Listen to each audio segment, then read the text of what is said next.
Here in Chicago, we have seen a rise in all kinds of crimes this past year, from shootings and carjackings to mass retail thefts. Chicago police today announced some progress tracking down suspects in these types of cases. And they are getting some help. And we are talking with former FBI agent Ross Rice on how the feds are assisting in these crimes. Ross, thank you so much for being with us.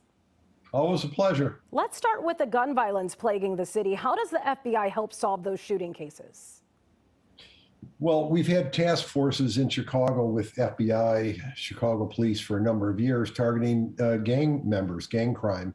And that's what most of these shootings are about, Tia. It's gang related, retaliation for a shooting, control over turf. And if you can eliminate the gangs, which is a very difficult proposition, in theory, you should be able to eliminate a lot of the shootings. What about with carjackings? Because that's not a crime I would think of the feds tracking down, but are there federal charges that could be used there? Well, there is a federal carjacking statute. It carries penalties of anywhere from 15 years to 25 years to life. And there's even a death sentence provision if a person is killed during an armed hijacking. So yes, the more serious, egregious cases could be prosecuted in federal court.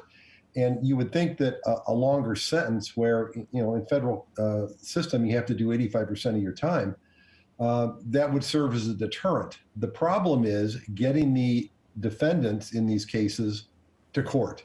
In 2020, according to Chicago police, their solution rate was just 5%. And in 2021, it looked like it was about 17%. So it's still a crime that you can commit almost with impunity in Chicago. Let's talk about retail theft. In the last year or so, we've seen definitely the amount of smash and grabs at these high-end retailers go up. What can the feds do to try to curtail that crime?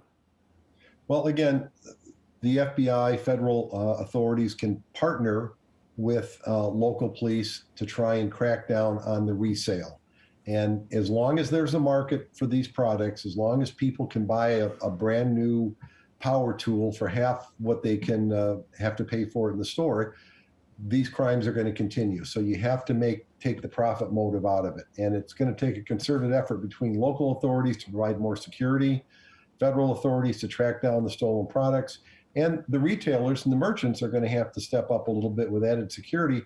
But it all comes down to prosecution. If the local police make an arrest, if the FBI or federal authorities make an arrest, the case has to be prosecuted. Otherwise, there's no deterrent. Definitely got some work to do. Ross Rice, a former FBI agent, thank you for being here to share your perspective. Always a pleasure. Thank you.